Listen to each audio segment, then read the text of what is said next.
But we talked a lot about Grand Slam Mexico. I do want to mention this real quick. Grunt sent this in earlier asking me before we went live here, as far as a channel member, he can bring up any topics that he wants me to discuss first here on the show, which actually works so well timing-wise because Mr. Marceau is not here. And he obviously does not watch Dynamite on the regular. But I did catch the show last night. I'm not able to watch the show live usually most weeks, but I did last night. And it was a very fun show. You had Adam Page opening the show, addressing the audience, talking about Jon Moxley and challenging him for the AEW World Championship at All In a few weeks.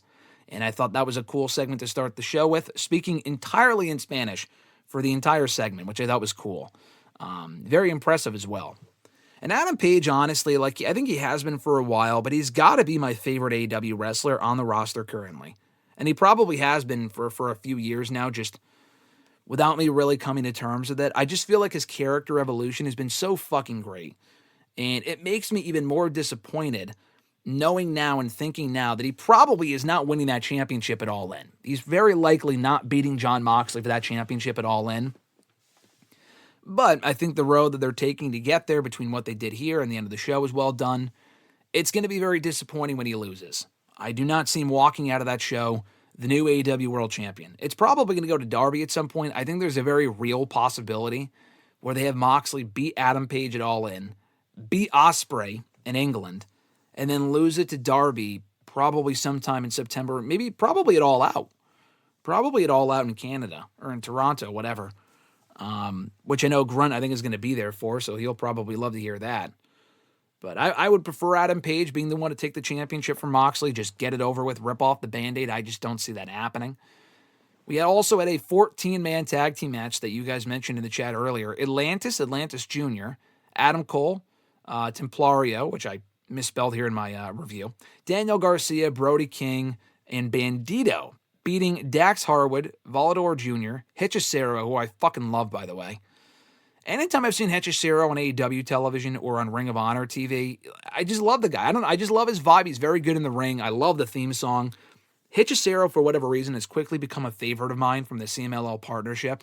There's been a few other, Mystico is obviously great too, but Hechicero is, become a big fan of his.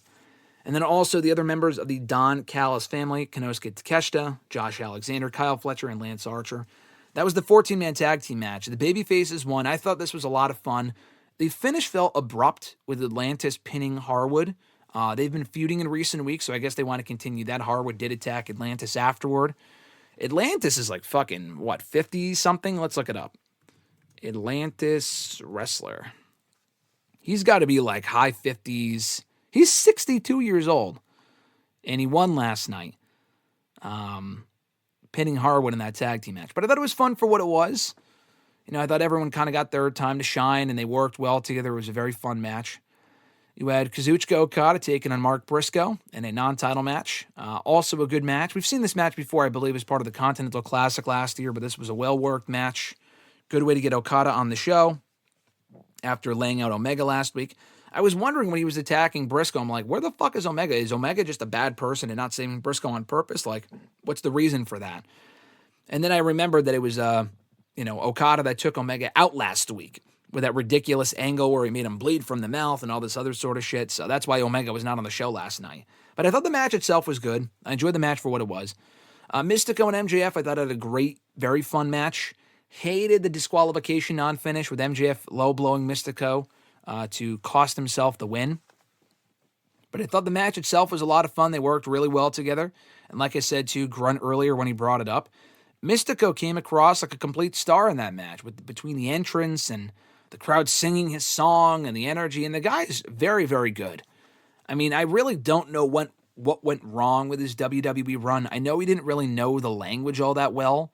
And that could be a big issue as far as translating stuff with your opponents and communicating with them. And that's a big thing in wrestling. You need to be able to communicate with your opponent.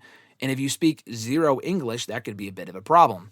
I think it was also an ego issue as well. There was heat on him from the start. So it never really was a good fit for him. And I think he was there for a few years, actually. I know the Sin Cara character lasted 9 years, 8 or 9 years. But it was Hunico from late 2013 onward. I think the original Sin Cara was there from early 2011 through late 2013, if I'm not mistaken. He spent a lot of that time either hurt or on the sidelines, not really doing a hell of a whole lot. But he's in his element now, back in Mexico, killing it in CMLL. I've seen him do his thing in MLW as well, have a great run over there. And I thought this was a fun showing for him on Dynamite. So the Herd Syndicate and MJF were fended off by Mystico, Bandito, a whole bunch of luchadors, Speedball, Kevin Knight, among others, after the match. So it looks like we're headed either for another multi-man match, or I know Knight and Speedball might be challenging for the World Tag Titles at All In. They've done nothing to deserve that opportunity from a storyline standpoint, but that looks like the direction they're headed in. The high-flying 4 million pesos match, four-way match, between Hologram, Leo Rush, Mascara Dorada, and Ricochet was fun. Didn't really serve much of a purpose. I hate matches that are for money because they don't really mean anything. And there's no reason to really, for us to give a shit, because we know the money isn't real in wrestling terms. Unless it leads to something like a storyline or an angle or whatever. Otherwise, there's really no reason to give a shit.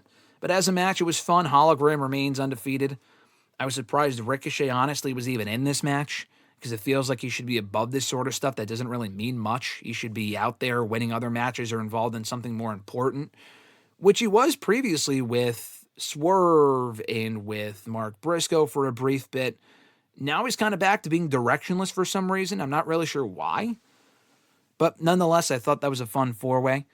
We mentioned it earlier, but Mercedes Moné knocking off Zeuxis, I believe is how you pronounce her name, for the CMLL World Women's Championship.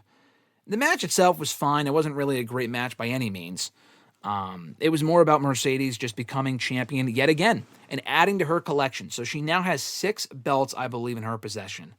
She has the TBS Championship, the Rev Pro Undisputed British Women's Championship, which has 2 titles, because I think that was even, those 2 titles were unified or merged or whatever, so she has 2 belts. It's like Roman Reigns when he was the Undisputed Universal Champion. It was basically one undisputed championship, but he had 2 belts. So she has those 3 belts. The EWA Women's Championship, some sort of Australian or Austrian title. Okay. The Owen Hart Cup title that she won from winning the Women's Owen Hart Cup back at Double or Nothing. And now the CMLL World Women's Championship. So she now has 6 belts, and very likely will add to that and win a 7th. Unless she loses one of those other championships before All In, she will very likely become a 7-time belt holder, I guess, at the same time by beating Toni Storm at All In. And they furthered that feud after this match. I think the feud's been going well. It's much better build than what we got from them last week or the week before. I think 2 weeks ago might have been the talking segment they had on the show, that was good. I enjoyed that. But yeah, I'm just not a big fan of Mercedes going out there and collecting all these championships, the whole belt collector thing. With Kenny Omega, people will point to the idea, oh yeah, we've seen it before. We have seen it before. But at least with those even then, honestly, like Omega was holding championships that he wasn't defending. He did defend the TNA World Championship a time or two before losing it. And even that he lost to someone else on the AEW roster, and that was kind of fucked up, but whatever. The Mega Championship, the AAA title that he held, I don't think he ever defended that. I think he won it and then kind of held on to it before he had to vacate it, so that was kind of garbage. I'm just not a big fan of people collecting titles if they're not going to defend them. They're basically just props at that point. And like I said earlier, I don't blame Mercedes Moné for that. I don't really think it's her booking her own shots and her own title wins and having creative control, blah, blah, blah. That's a Tony Khan call and the call of all these other companies that want to put their belts on this woman to get more exposure. Now, the thing is, if Mercedes wins the Rev Pro Undisputed British Women's Championship, is she even fucking defending it? That's my point. Like, the EWA company brought her in to win their title. That's cool. Does it lead to an uptick in business? The thing is, I don't give a fuck about those companies. I don't go to those companies. I don't really care. I really do not give a shit about Rev Pro or EWA or whatever. So Mercedes holding those championships really doesn't do anything for me personally, because it doesn't really add to her character on the show at all. It's just a useless belt. Like the TBS Championship and even the Strong Women's Championship, I can understand, because those are 2 titles that we've seen before on AEW television. The Rev Pro shit, the EWA shit, I don't really give a fuck about that. Even giving her the CMLL Women's World Championship, that one even makes more sense because at least they work with CMLL. But I don't know. For me personally, it's hard to give a shit.